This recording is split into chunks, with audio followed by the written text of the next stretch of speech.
আপনি দুই জায়গায় ধরতে গেলে সফল কন্টেন্ট ক্রিয়েটর করেন, পাশাপাশি মডেলও করেছেন। আচ্ছা, কোন কাজটা সবচেয়ে বেশি কঠিন আছে?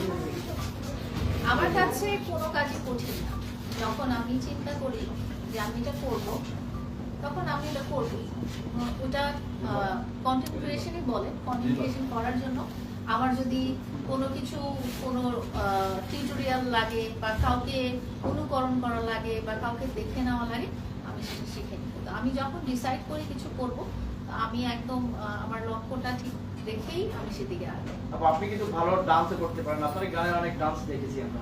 এই ডান্সগুলো আপনি কোথা থেকে শিখেছেন? আমি ডান্স করতে পারি না একদমই। এটা ওখানকার কোরিওগ্রাফার আমার হাত পা নাড়িয়ে একটা ফানি জিনিস ক্রিয়েট করেছে, বাট অসুবিধা নাই। ওটা যদি মিউজিক ভিডিওর সাথে যায় আমার কোনো প্রবলেম ছিল না। আমি শিখিনি কোথাও।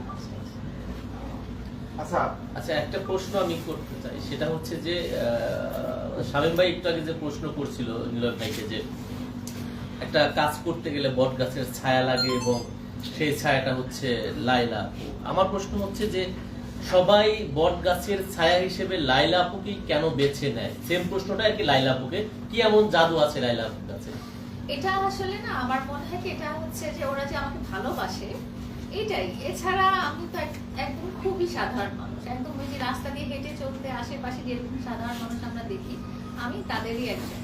কিন্তু ওরা যেহেতু আমাকে ভালোবাসে, কেন জানি না, ওরা হয়তো সম্মান করে, ভালোবাসে, সেই থেকে ওরা সবাই না আসলে একটা মাদার ফিগার, ফাদার ফিগার খুঁজে, যে আমার একজন অভিভাবক থাকুক বা আমার একজন গার্জিয়ান থাকুক, এই ধরনের হয়তো খুঁজে। তো ওরা যাদের সাথে কাজ করে বা ঘুরে ফিরে বেড়ায়, তাহলে সবাই ওদের সমবয়সী। আমি যেহেতু ওদের চেয়ে বয়সে বড়, আর ওই সম্মান থেকেই আমাকে আর কি ওভাবে ওরা মানে বড় বোনের মতোই মনে করে। সবাই বড়। মিডিয়াম ব্রান্ডের নাম বলেছেন বা আরেক সাবিনের নাম বলেছেন, ওরা এখনো আমার সাথে এমন না যে ওরা এসে কন্ট্যাক্ট করে চলে গেছে, বাট ওদের সাথে এখনো আমাদের খুব ভালো যোগাযোগ। ওরা খুব সম্মান করে, খুব ভালোবাসে। আচ্ছা, একটা প্রশ্ন সম্পূর্ণ এক প্রশ্ন করি। হ্যাঁ, হ্যাঁ। সেটা হচ্ছে যখন কেউ আপনার আশ্রয়ে আসতে চায়, তখন আপনি কোন বিষয়গুলো মানে পর্যবেক্ষণ করেন, কোন বিষয়গুলো গুরুত্ব দিন যে তাকে আমি আশ্রয় দেবো কি, এবং যখন চলে যায় আপনি কি বুঝতে পারেন যে সে আসলে থাকবে কি না থাকবে, ভবিষ্যৎ থেকে আপনি বুঝতে পারেন? প্রথম কথা হচ্ছে আমার আশ্রয় বলে কিছু না, হয়তো ওরা আমার কাছে গাইডেন্স চায় বা আমার অ্যাডভাইস চায়, এরকম কোনো কিছু। আমার এমন না যে তারা আমার সাথে থাকছে বা চলছে ফিরছে, কিছুটা টাইমে হয়তো কাজের ক্ষেত্রে দেখা হচ্ছে বা আমি কোথাও গেলে তাদেরকে নিয়ে যাচ্ছি। কেন নিয়ে যাচ্ছি? এই ধরনের আপনাদের সাথে পরিচয় করাই দিলাম, এই ধরনের কাজে আসলে নিয়ে যাচ্ছি। তো আমি যখন মানে যাদেরকে আমার কাজ, সবাই কিন্তু আমার কাছে আসতে পারে না, আমি তাদেরকেই আসলে প্রায়োরিটি দেই যারা মানুষ হিসেবে ভালো, মানুষ হিসেবে সৎ, এবং আমি চিন্তা করি যে তারা কাউকে কারোর সাথে প্রতারণা করবে না বা কাউকে অপমান করবে না বা কাউকে ছোট করবে না, এই ধরনের মানুষগুলোকে আমি আসলে চুজ করি। কিন্তু সবসময় যে আমার সিলেকশন একদম পারফেক্ট হয় এরকম না।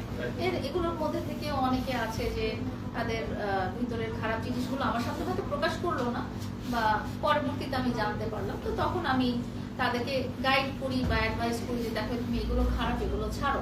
ওরা যখন না ছাড়ে তখন আমি আস্তে আস্তে নিজে থেকেই সরে আসি। কারণ আমি জানি যে একটা সৎ মানুষের সাথে থাকলে মনে যেরকম শান্তি থাকে, নিজের একটা ভালো ফিলিংস থাকে, তেমনি যখন আমি জানতে পারি যে লোকটা আসলে মানসিকভাবে সৎ না বা তার অ্যাক্টিভিটিসে সৎ না, তো সেটা আমাকে খুব মেন্টালি স্ট্রেস দেয়।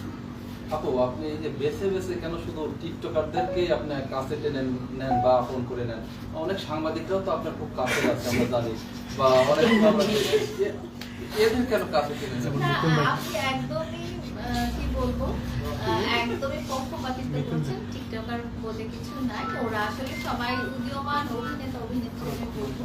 কারণ টিকটক করাটাও কিন্তু মানে একটা গানের সাথে নাচা বা একটা গানের সাথে লিপসিং করা বা একটা গানের সাথে এক্সপ্রেশন দেওয়া, এবং 15 সেকেন্ডের মধ্যে ওই এক্সপ্রেশনটা দেওয়া,